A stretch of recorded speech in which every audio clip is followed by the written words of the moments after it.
Okay.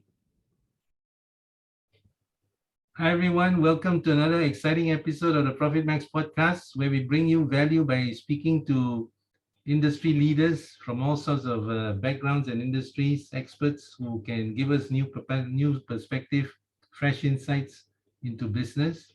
And, in these turbulent times, we've seen so many things happening. And one of the big things I guess we have to look at is technology, and you've got trends that have shifted from what you call brick and mortar, which is old story, to things like online shopping, digitalization, work from home, less business travel. So all these prevailing trends, I think, are going to stay. I don't think they're going to change much. Well, they could change, but you'll be faster, no? So in this crisis, there are many businesses that have been affected, but others have thrived. So moving into the new year, to help us understand how we can build a strong business during and be resilient to crises like the current pandemic, and to make the most out of helping to support SMEs, gives me great pleasure to have with us a special guest today, Miss Surina Shukri, the former CEO of MDEC. Welcome, Surina. How are you today? I'm excellent. Thank you, Peter. And Okay. Good day to everybody, wherever you are. Yes. So, well, we know you have left the MDEC recently, but you were, I guess that was your most famous role, if I can say that. And we know you wear many hats. You've been a global executive with many companies in Wall Street and so on. You're a digital thought leader, startup advisor, investor mentor, and the list goes on, So, and you've also been named among the world's 50 most influential people revolutionizing governance in the inaugural Agile 50 list by World Economic Forum. Wow. Also a fierce champion of women in leadership and technology. So fantastic. So welcome. And maybe just to give us a bit of insight and fill in the gaps that I didn't mention, you could tell us a bit about your career and how did you end up with MDEC and so on. Sure. Yeah. Thank you. So just quickly, myself in a nutshell. So I grew up in Malaysia, in Taman Tun. We were just talking about that. I went to public school and all. And then I studied overseas. I went to school in University of Pennsylvania. And then after that, I came back to Malaysia for a little bit, but decided that I wanted to work overseas. So I joined JP Morgan as a young executive investment banker and spent my entire career pretty much in New York City. So the first 10 years as an investment banker, so helping companies, so corporates, everything from capital market advisory to M&A to giving large syndicated loans, restructurings and whatnot. So the whole gamut. And then I moved on to a strategy role on the corporate side. So I joined JP Morgan Commercial Banking, and I was chief of staff. I ran the strategy group for commercial banking, and so was thinking about things like, okay, what does the bank of the future look like? How do we support? What does the commercial bank look like? How do we be more digital, et cetera, et cetera, et cetera. So I had I was the COO of middle market banking. Primarily, a middle market is what they call SMEs in the United States, because in the US you have the big, large mega cap companies, you have large cap companies, and then these smaller private companies. So SMEs is more so this I would think your core audience, it's called middle market in the US. Market, okay. Yeah, and then below middle market is business banking. So business banking is our SMEs, the smaller ones. Okay. So I spent time doing that, and the last role that I held was very focused on digital transformation. Then I decided that, hey, there's so many things happening in the tech world, and to really understand digital, to really understand innovation, it's not so much just in the four walls of a bank. I should go out and explore. So I left JP Morgan and spent time in the New York tech scene. So I became did a lot of the things that I've always wanted to do. So I was somewhat of an entrepreneur myself. I was an investor in startups. I spent a lot of time with startups. Spent time understanding, hey, what is this new world that people are talking about? Blockchain, crypto. I mean, it was really needed to understand what that was. What is AI? What is data? So I spent time doing that. And then I got the call from the government of Malaysia that says, hey, we came across your profile. And I believe then, the government, whenever they traveled, they were looking around for talent and said, hey, your profile is quite interesting. We'd like to consider you for this role at MDEC, helming MDEC. This is when you were still in New York. This is when I was still in New York. So I was recruited from over there. Wow. So they had me write a vision paper to say, hey, what will you do with MDEC? What is your vision for MDEC? And they gave me 36 hours to do it. I had to write like a paper. I hadn't written a paper in a very long time. So I wrote a paper, and which went all the way to the top. And then I came back for interviews, and then they asked me to take the job. So MDEC really was not, part of the overall plan. It was an opportunity that came up, and knowing what I knew and all the experiences, I just felt like, all right, this is something that the universe is asking me to do. So I need to do it as a way to give back to the country. Okay, so a bit of public service, It's my public service, So was it very different, Surina, coming from a sort of corporate background to kind of like a government agency? I get asked. I get asked that. Did you have? Yeah. So I tell people that if I had gone straight from JP Morgan because again, it's not just New York finance, it is Malaysia. It's not just Malaysia. It's not Malaysia private sector, it's Malaysia public sector. It's government. And so which is a big change. So I tell people, if I have gone straight from JP Morgan to Putrajaya, there's probably I wouldn't have been able to do it. However, because I spent like this year on my own, very unstructured environment, meeting with all sorts of different people, so I got comfortable with being uncomfortable, and I got comfortable with uncertainty. I got comfortable with learning new things, and so that really helped with the transition. So when I joined, literally it was sprinting nonstop, and not only it was a very, very dynamic, changing environment. Because if you think about it, like today, the business environment is already, full of change. They say digital in particular, the world has never moved, will never move as slow as it is today. Because you think about change, and so to be in an environment of constant change is something that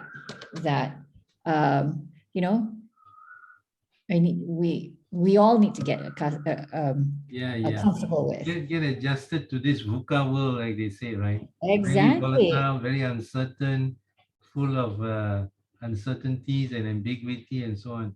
Yeah. Okay. All right.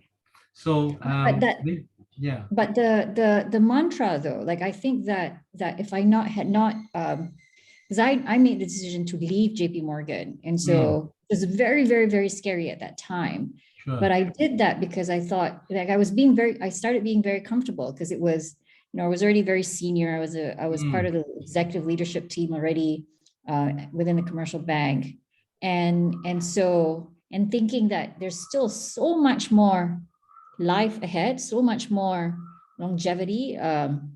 There's 40s, 50s, 60s, 70s, so much more to go. If I don't get comfortable with being uncomfortable, then I'm not going to be a very good leader from that perspective. So that was something that, they say disrupt before you're disrupted. And so that was the mantra that I had in mind. Like I really need to challenge myself, be uncomfortable. Okay. Couple of things from there, Surina. So first of all, you mentioned you were asked to write a vision paper. how much of that was accepted, and how far were you able to take it forward when you were there? Yeah, so I feel pretty glad that a lot of the components that I had highlighted in my paper is now part of what we are seeing and what we're seeing today. Because one of the things that I highlighted was number one, like we really need to get an overarching blueprint going forward. So number one, just from an MDEC standpoint, it's really important that it continues on with all the things that it was already doing, because there was a lot of good already that MDEC was doing. But in addition to that, it was important for everybody to embrace the importance of digital. Like it's not optional, and so the fact that we now, even before the pandemic, we were working on the digital economy blueprint. We were working on a lot of things across the system.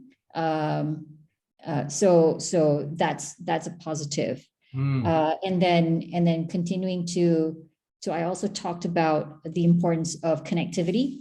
So thank God, because I was really worried, like, oh my God, whose responsibility is connectivity? And so thank God that we have like the Ministry of Communications, and we have the MCMC that's overseeing that. But that part is really, really important because that's the first step. Like you cannot access the digital economy if you don't have connectivity. And when you talk about the importance of inclusion, you need to have a digital economy that's inclusive. And inclusive here, I'm not talking about like male, female. It's just small businesses, big businesses. Otherwise, the large companies are the ones that are. Otherwise, it becomes a winner takes all kind of environment. The resources and all that, right? Yeah, and so it really is. It's really important to make sure that you have everybody connected. Yep. So during my time, and I remember, under Minister Gobin, who was the minister when I started, like he championed, connectivity as a utility. So everybody, it's like it says you have electricity, you have water, you have connectivity, and and that's the path that we're on. We're all recognizing that connectivity is talking about the importance of connectivity, Surina.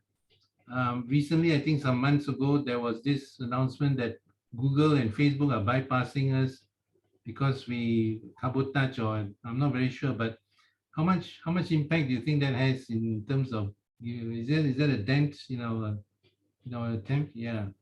Okay. Yeah, it's to me, like I feel sad about that because these sort of things, it was certainly something that we were championing at MDEC for years. We were working on that, and because we've got an investment mandate, like we were the in addition to the many things that we do in accelerating digital adoption and getting literacy out and coming out and supporting startups, tech investments is something that has been always part of our mandate, and so these things are really important because they are, key elements, I suppose, right? In the whole that is right. thing. Yeah. So it's like we are left out from the top tier tech companies, no? That's a bit unfortunate, I think. Yeah, it is. But I think, there's like we'll need to find a way to continue to play the game. Yes, I guess so. Yeah.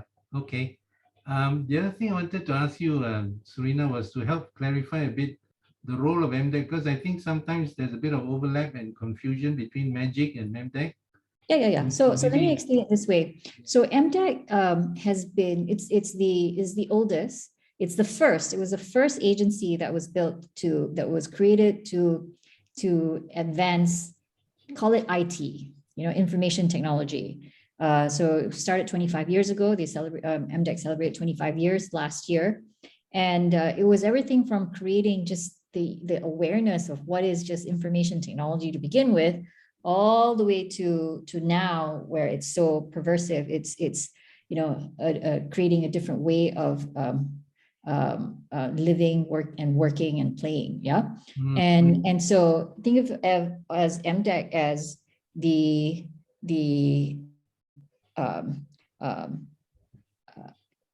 the broad aspect of digital, because there's many things. Magic really focuses on startups. Okay. And so, like, for example, dealing with, because when you're trying to build a digital economy, you need many aspects of that. Like I've simplified it as you need new skills. And so the talent development aspect is important. And so MDEC has a talent development component to that. You need to adopt digital, get businesses to adopt digital. So what does that mean? Do people understand what cloud technology is? How do you get people to adopt data? So we run programs to help drive awareness and literacy around that. And also policy work behind there too, related to driving digital adoption. You need to be innovative and disruptive. So you need to support our own tech companies. And so we've always been running programs and initiatives to do that. And then finally, you need to continue to invest in technology. So how do you get both domestic investments and international investments spurred? So we have a very broad role. So think of it as MDEC is like, so think of it this way. Another way to think of it is that if you have banks, universal banks, like Maybank does everything. So all sorts of financial services. And then you have boutique banks. So Magic specializes in startups. Okay, got it. Yeah. Well, although now they've merged with Technology Park Malaysia, and so they're now known as Meranti, both of them, and so their focus is on the tech side of things, and it's really commercializing early stage technology. I see. Okay, I'm not up to date on that one. Meranti, yeah. Okay. So yeah. So moving on, I'd like to shift gears a bit and talk about SMEs and what do you see as some of the weaknesses or challenges that SMEs face, and how can they improve, and how can they, skill up and all that, and how do they take what they should from the digital world, Okay, so I think, generally speaking, my observation is that we've got a very broad, robust, SME space. Like I think we all know that our economy is primarily built of SMEs, but if you rewind back 3 years or so, 2 years pre-pandemic, it was a very, you can categorize a lot of our businesses as very okay. There's some growth businesses, but generally it's one that's resistant to change. Because culturally, like this Asian culture in general is like, we're not. It's resistant to change. And so, but what the pandemic has done really is help accelerate the realization of SMEs that oh wow, the world is very different now. Yeah. Before, if you were in denial, there's no more in denial. Like no choice, yes, right? No choice now. No choice. So the world is very different now, and change is all around us in every sense. And so the SMEs now, our SMEs now, there's always two sides. You can always I think that we're coming off of a very, very, very challenging year, 2021. You can argue that I think 2021 was a lot harder than 2020, actually. Yes. And so, but a lot of SMEs now are starting to embrace this new mindset. At least that's the observation that I have. When I first took the helm at MDEC, as it relates to digital, for example, I remember the first SME summit that we have, the attitude was more or less like, never mind lah, you start first. No, you do first. You try lah. And then if it works, then is wait and see. Wait and see, as opposed to now, I think everybody, there's a thirst for, all right, so how do we do this? How do we thrive? How do we survive? How do we collaborate? How do we, so there's a change that's happening now.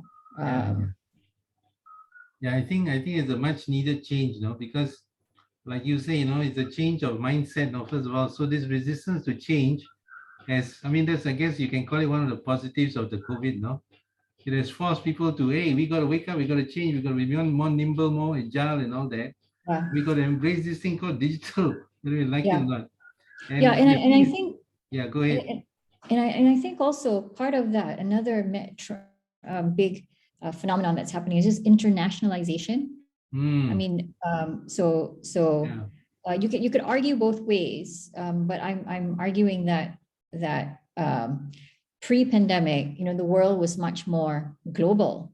So you've been talking about globalization for decades now. I remember writing about globalization when I was first year university, but now it's just more much right? And so when you take social media, we're connected directly to people everywhere, and so it's just much more global world. And so how do you compete in that? And so on one side, we have COVID has also closed the borders a little bit, and dampen supply chains and whatnot. But generally speaking, there is this whole, okay, how do we continue growth? Is all about global growth now. Yeah. Especially, I think if you're in the services industry, the world is your market, no? So, for example, if I do a program online, I can reach my target beyond the borders of Malaysia. That's right. To, So, but on the other hand, it's like you say, the physical products, then you have all these travel restrictions and all that. That may kind of slow things down. That's right. So which is why, having the right mindset is important, because on one side, you can say the world is your market. But at the same time, you can say the world is your competition. Yes. Yeah. And so that's why the right thinking is really important. The right mindset, the right, attitude from the top of the house. So like if your board, for example, is not a very innovative board, and not acknowledging, the importance of it, then you're not going to get very far either. So the whole mindset of the company philosophy is actually very important. Yes, absolutely. Because you could be saying, I'm just doing this manufacturing of food products. I don't think I want to embrace all this. I just do some digital marketing that will do. But that's just scratching the surface, right? Yeah, that's right. It's a good start to get into digital marketing, but that's really just one part of it. There's so much more, right? You're saying AI and AR and all the rest of it. Yeah. Okay. And even in the area of investments, right? You mentioned crypto, right? So even in the area of investments, people will learn new ways to invest. Now, in the old days, you want to buy another factory, another shop lot, another property. But now you have to consider maybe putting some money in crypto as well, because was it JP Morgan or what's the other one? Who are the guys who were hauled up with them, 1MDB, the competitor of JP Morgan? Goldman Sachs, yeah. Goldman Sachs, right? I think Goldman Sachs said something like, this thing is here to stay, crypto is here to stay. Yeah.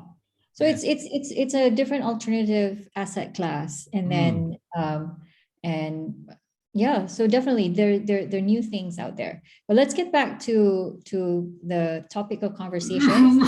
Yep. You've got a wide audience there, and we're talking about business. We're talking about it's beginning of the year. It's I'm sure a lot of your audience is thinking, all right, so now what? How should we be thinking about things this year? What does it mean, and whatnot?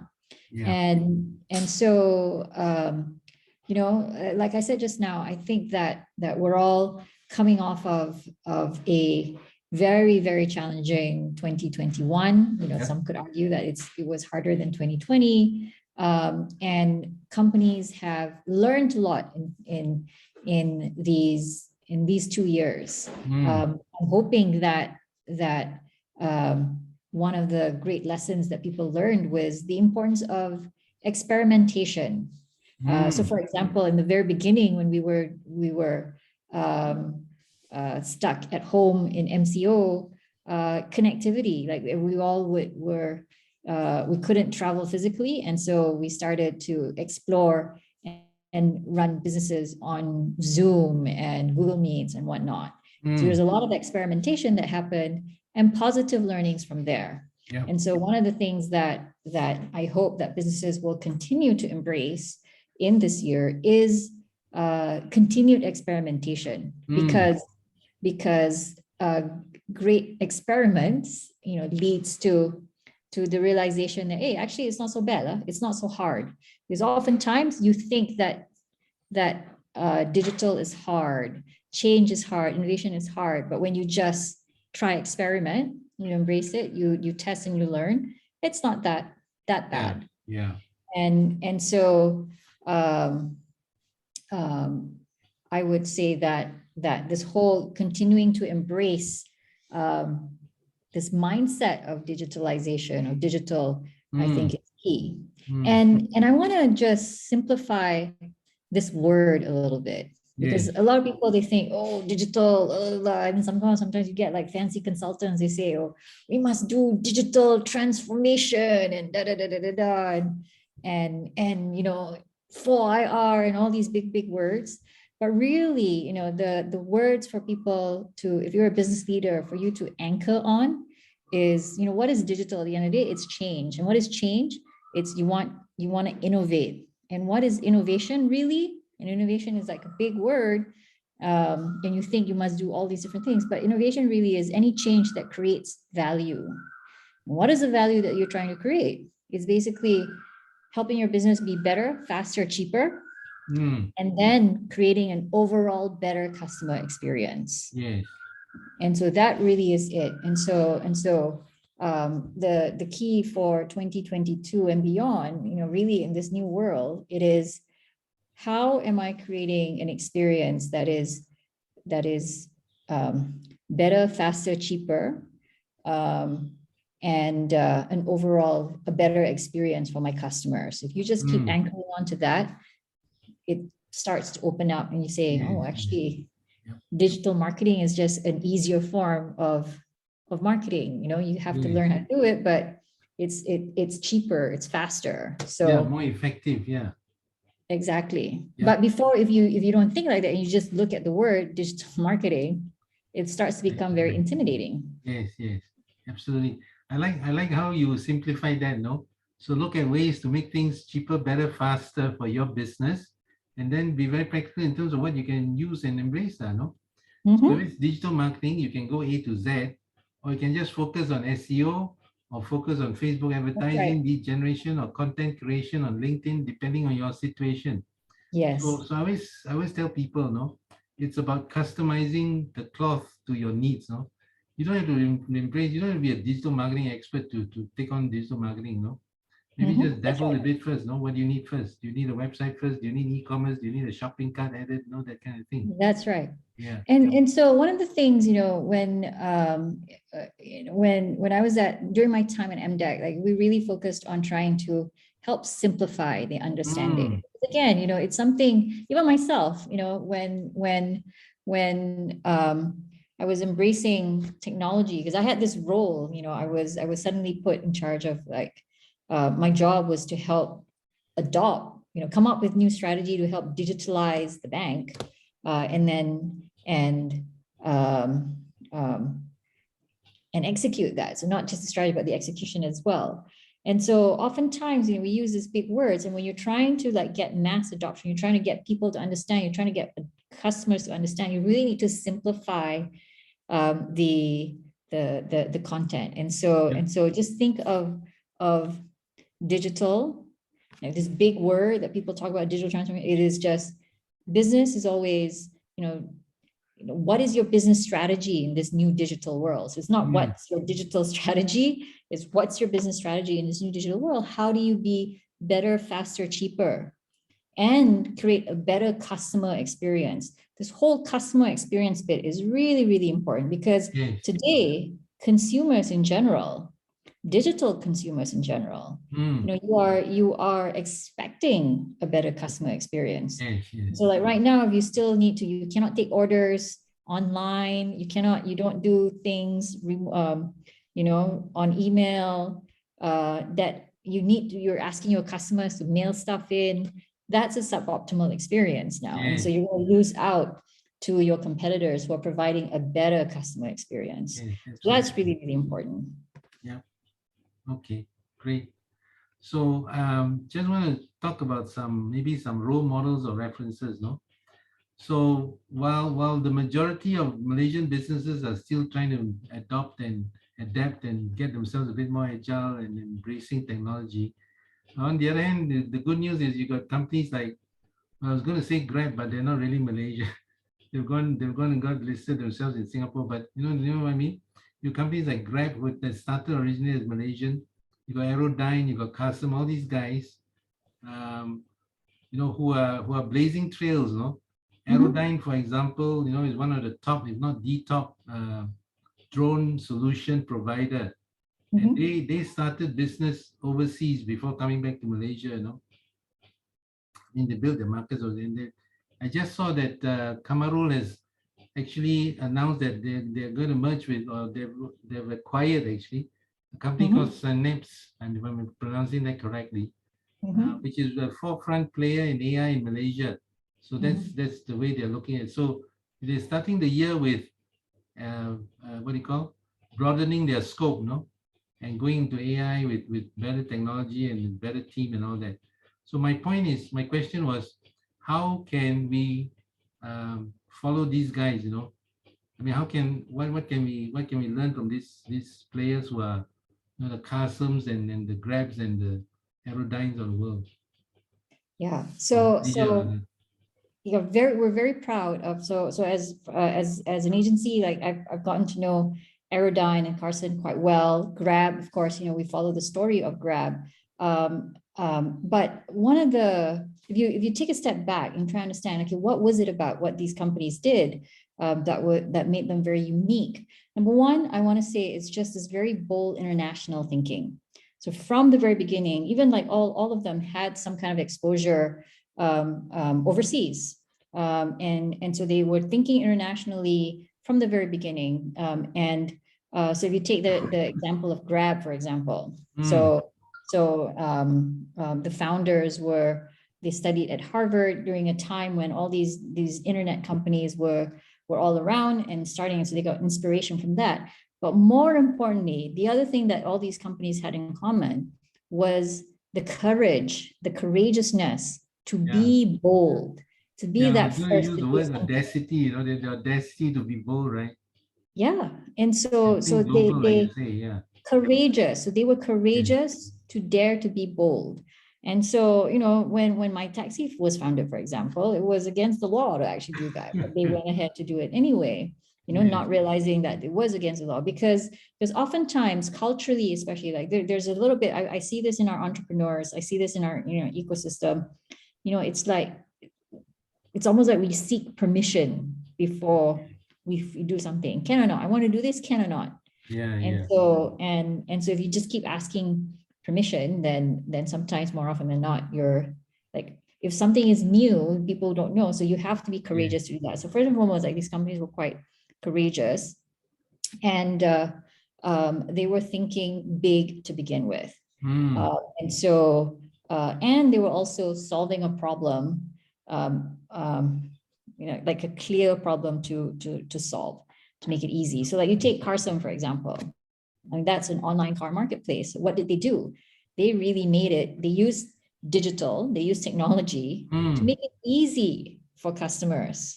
So is buying and selling cars, I mean, that we've been buying and selling cars since forever, right? But the way that they make it, it's a very, very easy, you simplify, it's a better, faster, cheaper way, and the customer experience is a lot easier. And so that's one. So these are some of the criteria, the way that these companies think. I guess courage and boldness and the creativity, the innovative mindset, like you were saying, something as basic as buying and selling cars, putting it on a platform, but then using digital marketing to get it really up and going, Fantastic, I guess that's what you call the enterprising spirit, right?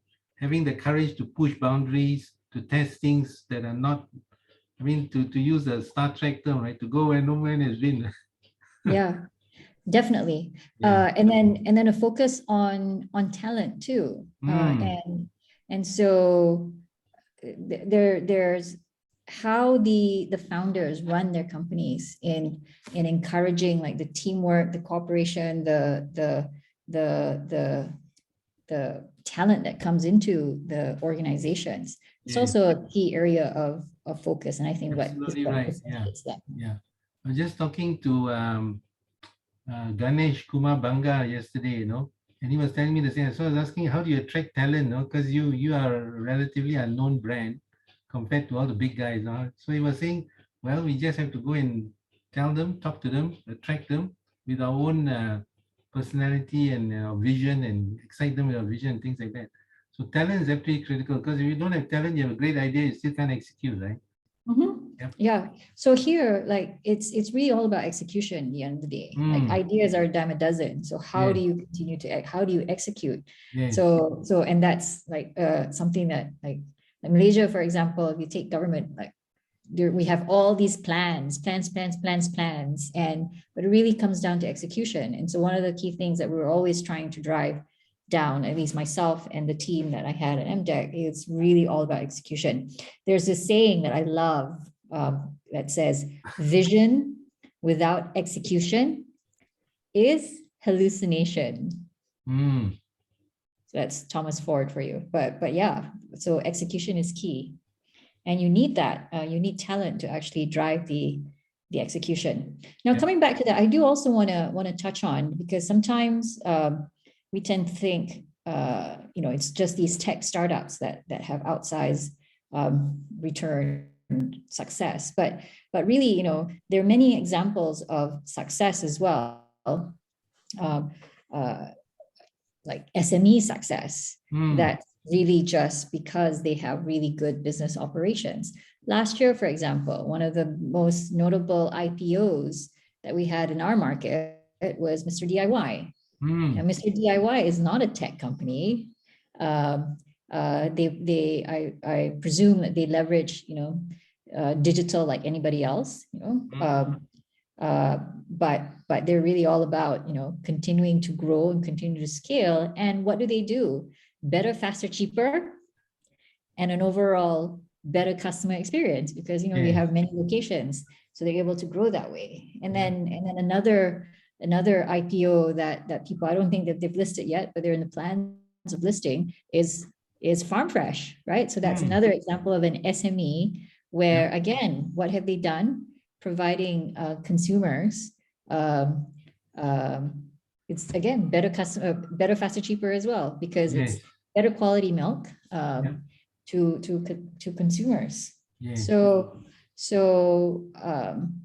there's plenty of ways, opportunities to gain success, in addition to being, other than just being a technology company. Yes. Yeah, I'm glad you brought out those two examples. Very fine examples, Mr. DIY and Farm Fresh. Definitely, yeah.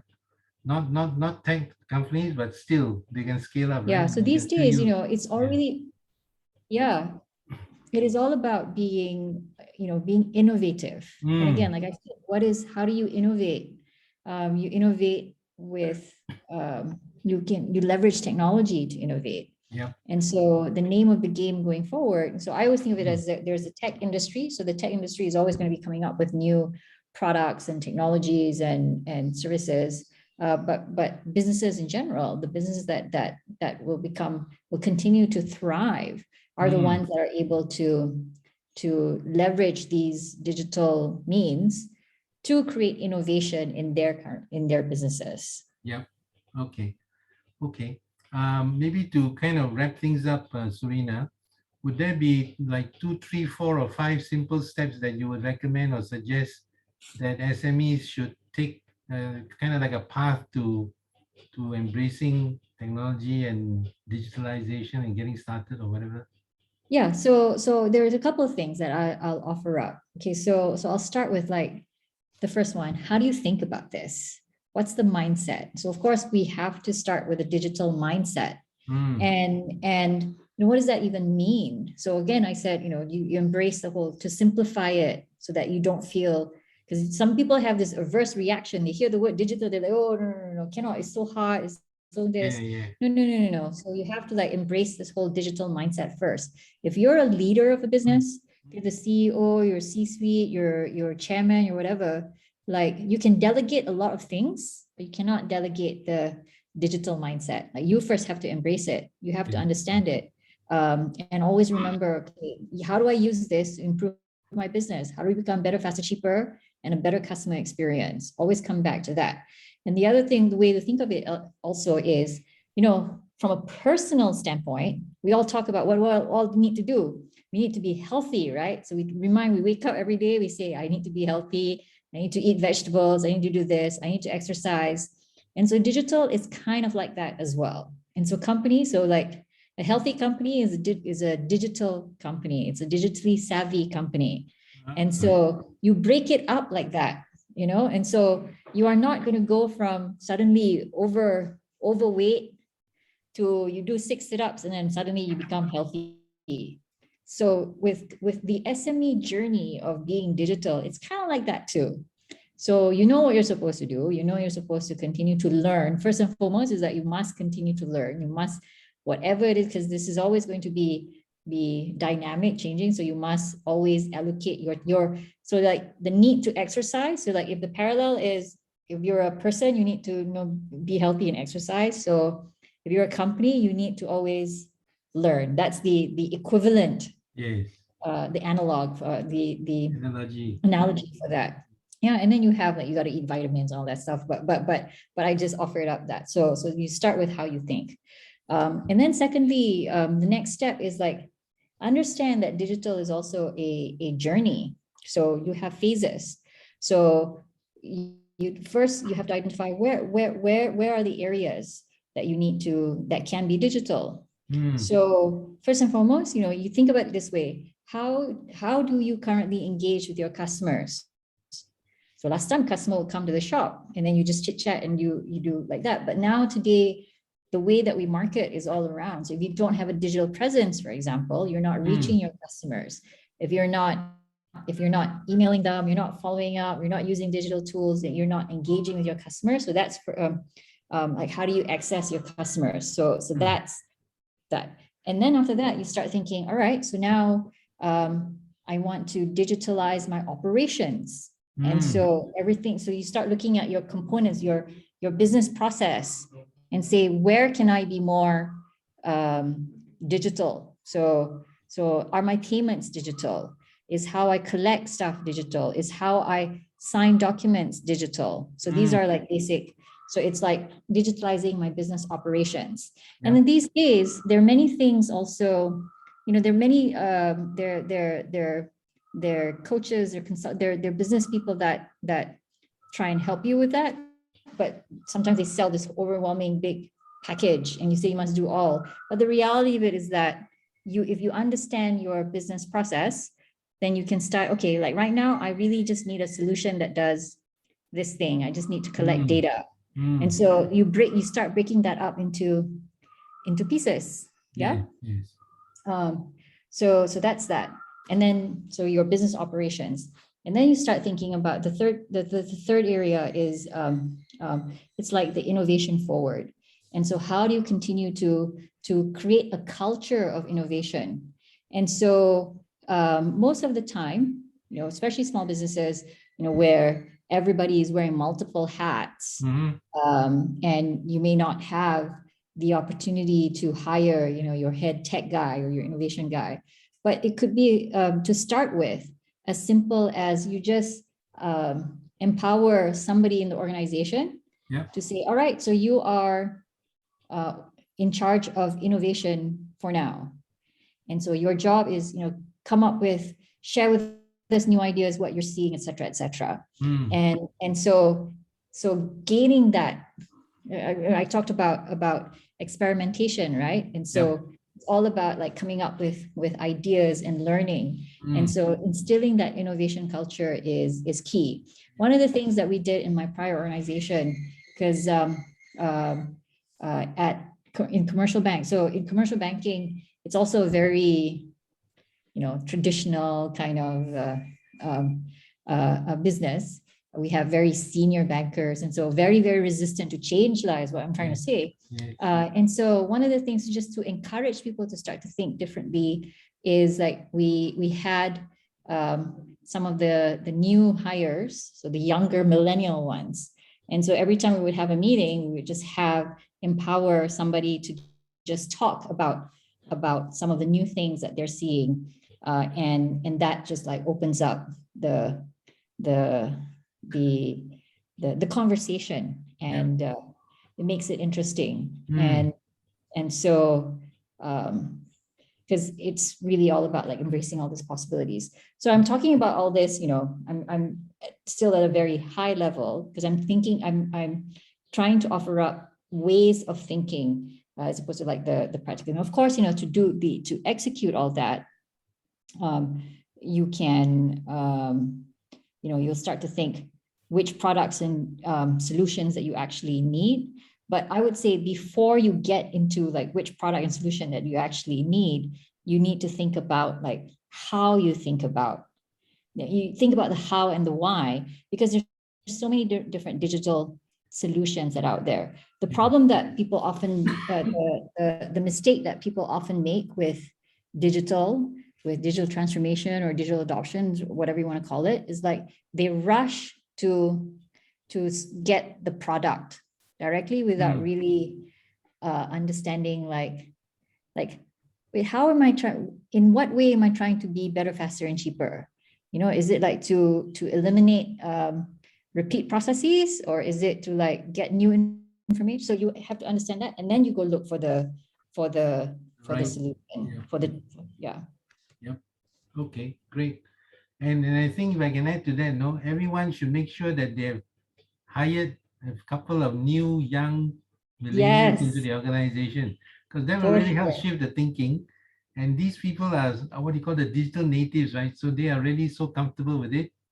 And in this day and age, you got to learn from these guys whether you like it or not. No? Yeah, that's right. Because it is really all about different possibilities. Because when you have, a different kind of, so it's really all about innovation.